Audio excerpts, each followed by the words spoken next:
Bonjour, bienvenue pour cette nouvelle vidéo qui concerne la pleine lune de ce 27 avril, pleine lune dans le signe du Scorpion, qui va nous permettre d'aborder l'axe actuellement très occupé du Scorpion-Taureau, qui est le signe bien sûr d'en face dans lequel nous nous trouvons d'un point de vue solaire et qui comporte actuellement 5 éléments dans ce signe du Taureau. Donc cette vidéo a pour but bien sûr de nous éclairer d'un point de vue de la pleine lune et de ses enjeux, mais aussi du climat actuel en ce printemps 2021. Également pour moi, l'occasion de vous transmettre aussi la compréhension un petit peu signe par signe de chacune de ces pleines lunes ou nouvelles lunes, puisque elles n'ont pas seulement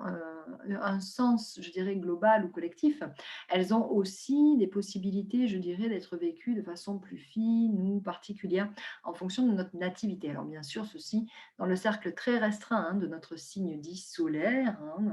et qui est adapté, pour ceux qui connaissent l'astrologie de façon plus fine, à d'éventuelles autres planètes ou axes que vous auriez dans les signes concernés, bien sûr. Donc, comme à l'habitude, je vais vous partager plutôt le ciel actuel de façon à pouvoir regarder ensemble. Ce sera beaucoup plus explicite, cette carte de pleine lune. Voici donc cette pleine lune Scorpion,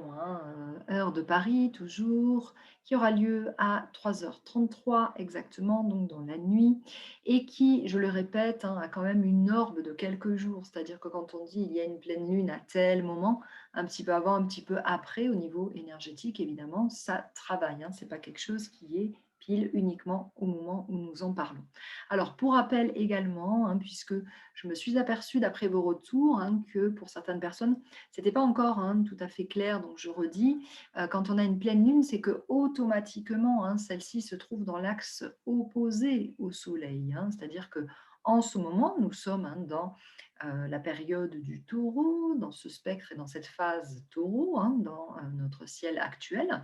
Et donc, si la lune est pleine, c'est qu'elle est pile à l'opposition. C'est la raison pour laquelle nous la voyons de façon pleine et entière, c'est qu'elle reçoit l'entièreté des rayons du soleil pour l'éclairer. Donc voilà, petite information généraliste toujours au passage.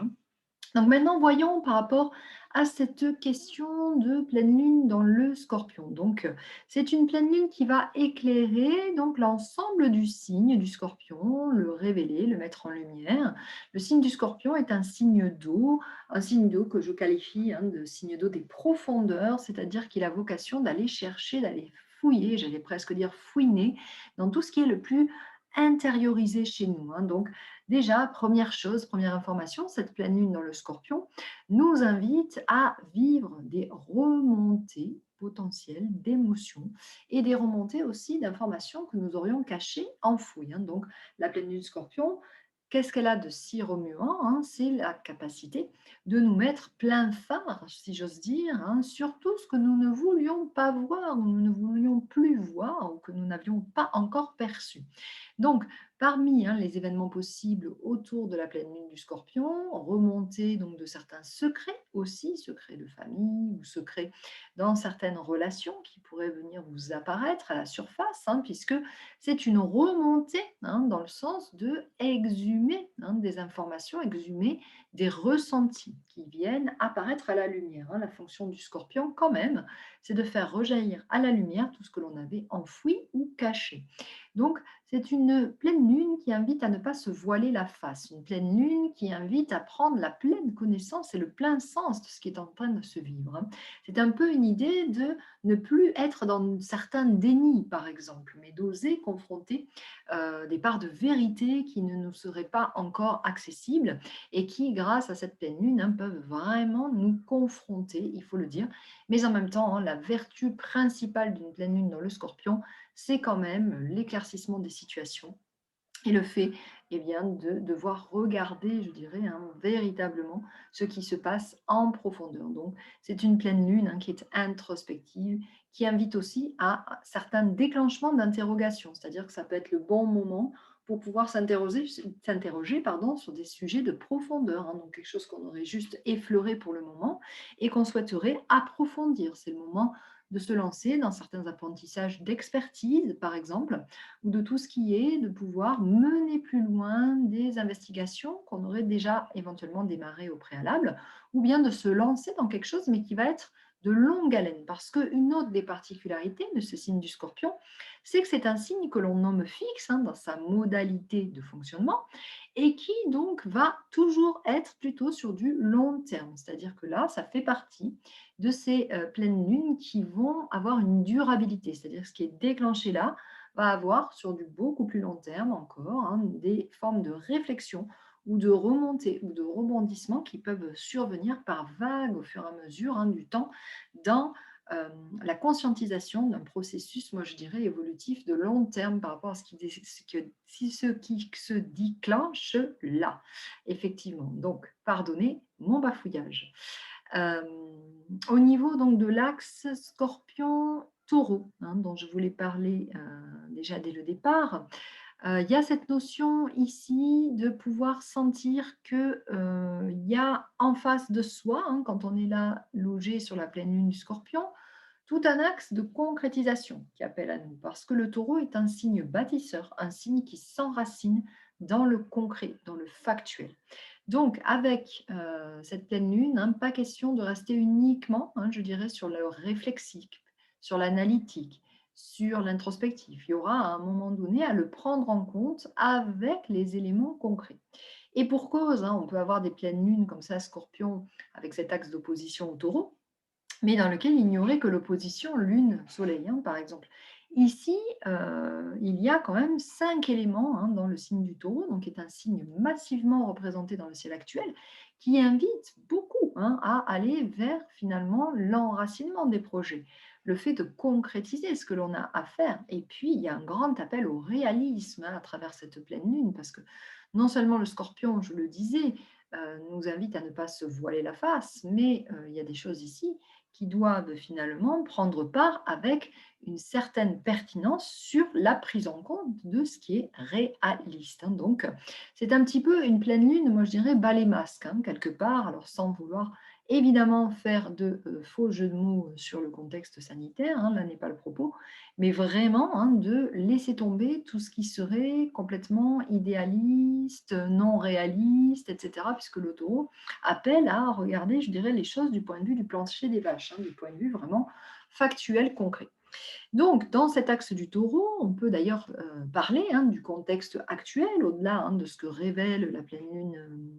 d'ici et maintenant. On a quand même un mois ici de mai qui s'annonce, enfin déjà maintenant et puis pour le mois de mai, dans lequel tout ce qui concerne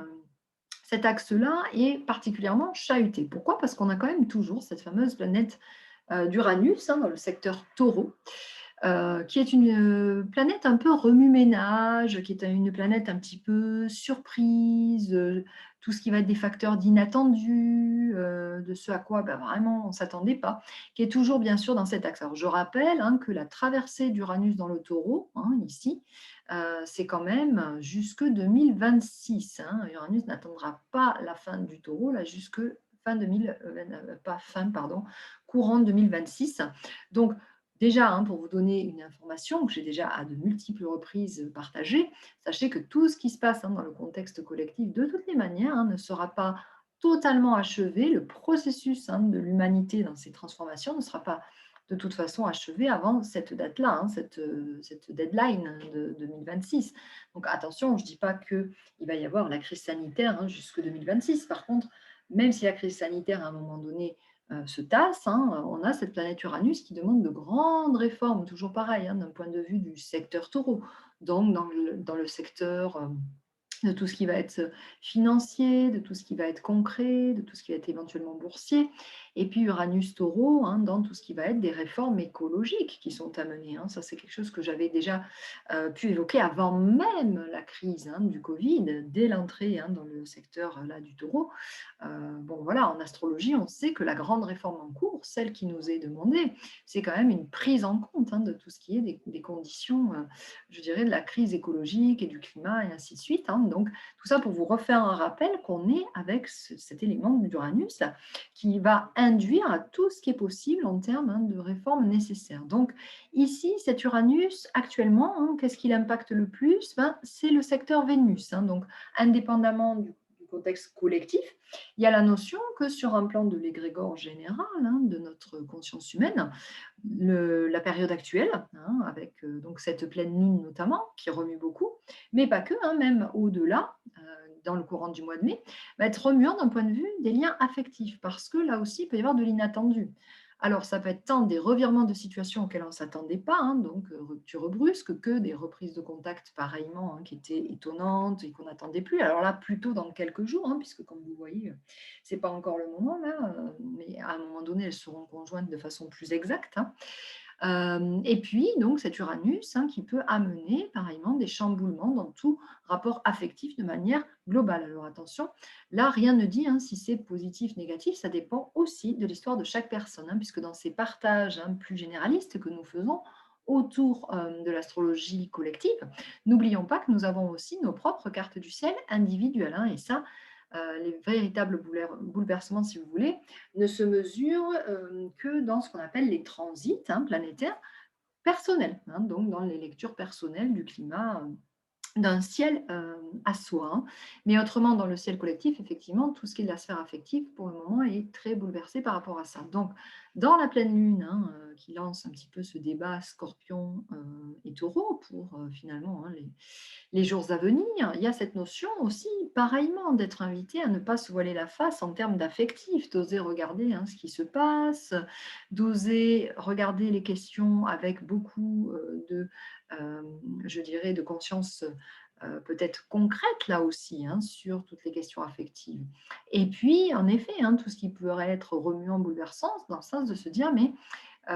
finalement, qu'est-ce que je vis actuellement qui soit singulier ou atypique, puisque c'est l'autre question d'Uranus, en tout cas sur la sphère affective. Alors, entre parenthèses,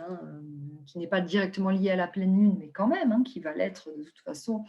du niveau de cet orbe élargi, vous voyez que la planète Vénus ici, en ces temps, est quand même en sandwich, si j'ose dire, entre Uranus, qui peut être bouleversant, mettre des rebondissements en tous sens, quel que soit le sens d'ailleurs,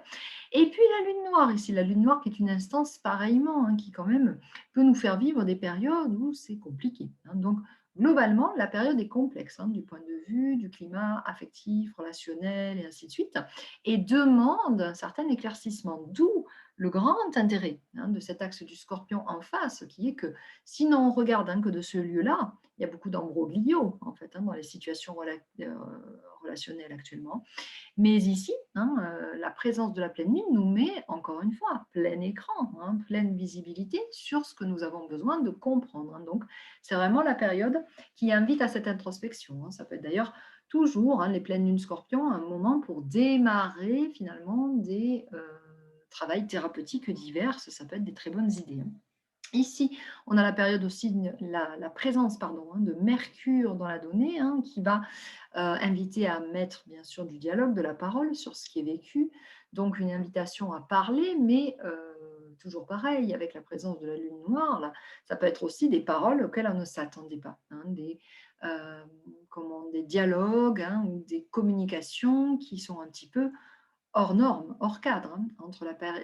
présence ici d'Uranus et puis la Lune noire. C'est vrai qu'il peut y avoir des choses qui peuvent être chamboulantes, y compris du point de vue du dialogue. Donc là, l'idée est de comprendre que même s'il y a des choses un peu bouleversantes qui peuvent se vivre, en face, n'oublions pas, c'est pour une meilleure compréhension. C'est pour des prises de conscience fortes. C'est-à-dire qu'avec le Scorpion, on ne fait pas semblant. On va au bout de la question, on va fouiller, d'où le spectre du Scorpion avec son dard qui va piquer parfois, bien sûr, là où ça fait mal, mais là, ici, c'est pour devenir conscient des axes concrets que l'on peut avoir à aborder de manière,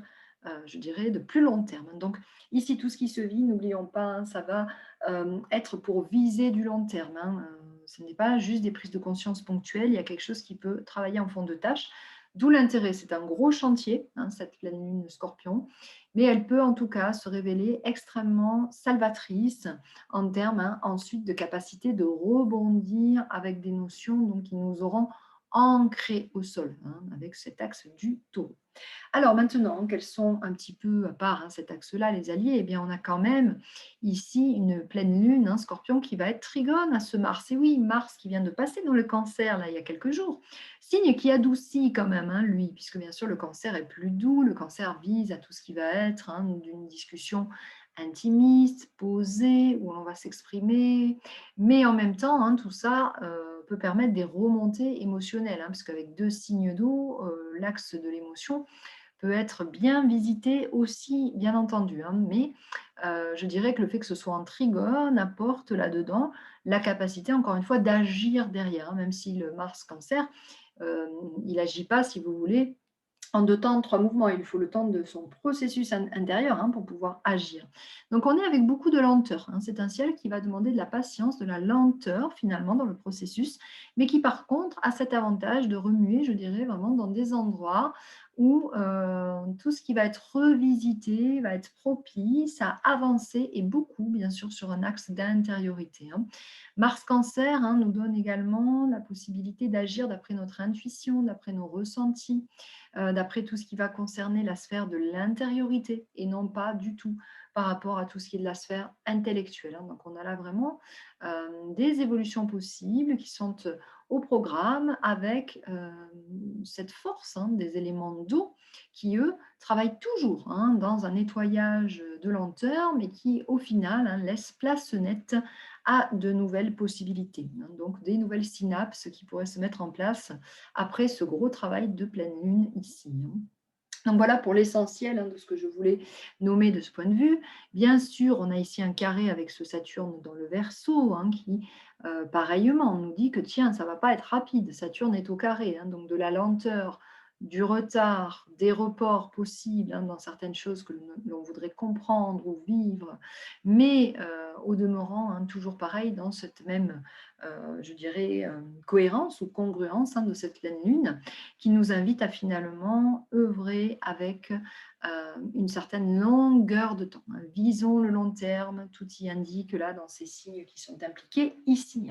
Alors maintenant, vous, donnez un petit peu, la couleur, la tonalité par rapport à tout ce qui peut être en cours vis-à-vis de chacun des signes. Alors là, on le comprendra, le signe phare, de cette pleine lune, c'est le Scorpion, donc natif du Scorpion. Vous aurez bien saisi, que vous qui êtes déjà, des natifs habitués à l'introspection, au fait de laisser procéder les choses, sur ce long terme émotionnel, vous êtes là complètement, dans votre, je dirais, votre tonalité habituelle, Donc pour vous, c'est certain que c'est déjà remuant de manière, globale, et vous, vous pouvez tendre surtout, à aller travailler votre axe d'en face là, de ne pas rester que dans l'introspection intérieure et d'aller ancrer dans la matière certains des faits de ce que vous aurez pu comprendre, de votre travail personnel, Donc c'est aussi agir, avec, le concours là de Mars, qui va vous permettre sur du plus long terme de sortir de certaines situations. Donc des passages à l'acte ou des décisions posées, de faire telle et telle chose pourraient vous aider. Évidemment, le signe du Taureau ici, alors il est complètement, de toute façon sur cette période, jusqu'à, la fin, du règne des Taureaux, donc jusque, l'approche, du 20, mai, vous aurez, vous les Taureaux, comme vous le voyez, du chamboule-tout, et puis beaucoup, beaucoup de choses, qui pourraient, alors selon évidemment votre décan, plus ou moins bouger, l'Uranus là est très lent, mais bien sûr, pour toute cette proportion-là, des natifs du Taureau, il y a du remue-ménage, surtout d'un point de vue, comme vous l'avez vu,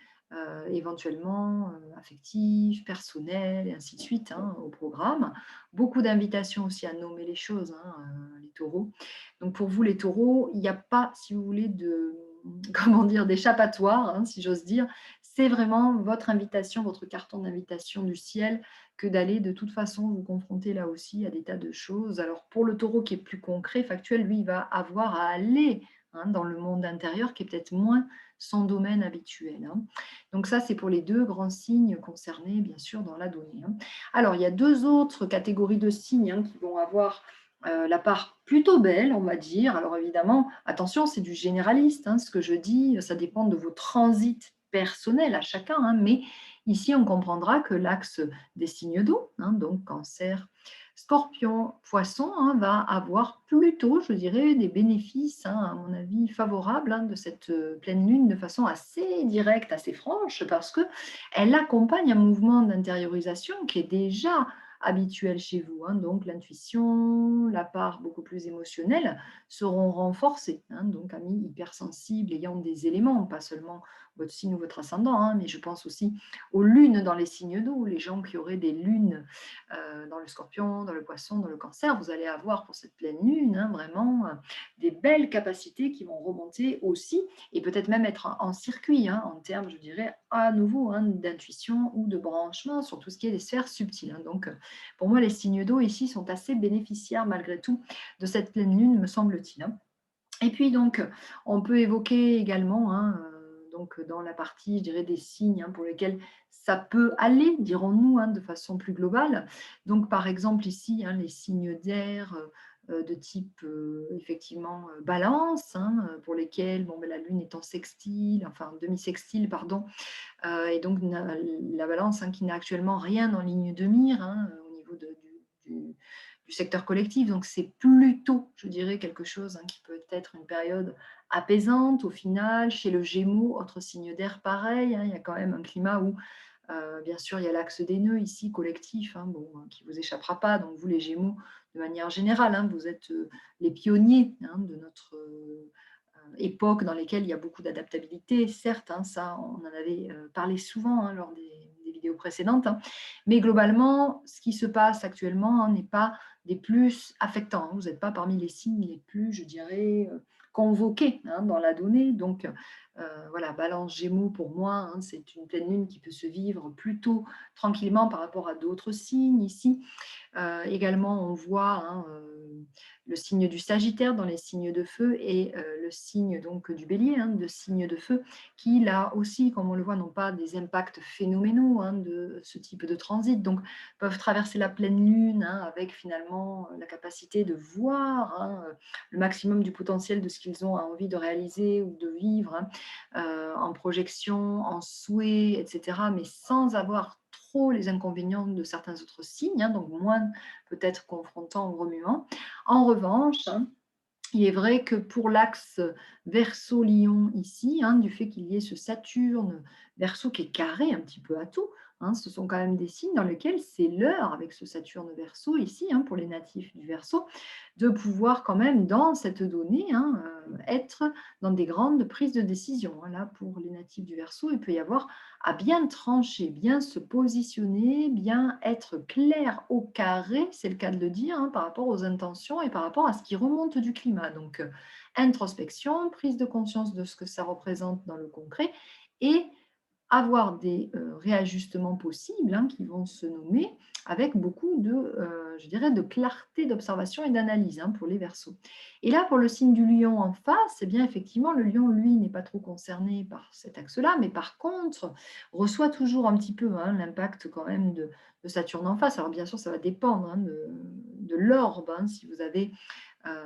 des planètes qui sont en toute fin ou tout début du lion, vous serez moins impacté, mais pour tous ceux qui seraient un petit peu ici, dans le centre du lion, c'est vrai que vous avez toujours ici l'opposition à Saturne qui vous demande là aussi beaucoup de retrait, beaucoup de prise de recul. Là, pour les lions, c'est une période où il y a quand même la nécessité de se positionner dans une posture de mettre en retrait les choses, de ne pas prendre directement la confrontation en face, savoir secondariser, savoir prendre le temps de l'analyse de tout ça. Et puis, de ne pas avoir, je dirais là pour le coup, de décision trop hâtive sans avoir fait le tour des choses par rapport à l'axe du lion.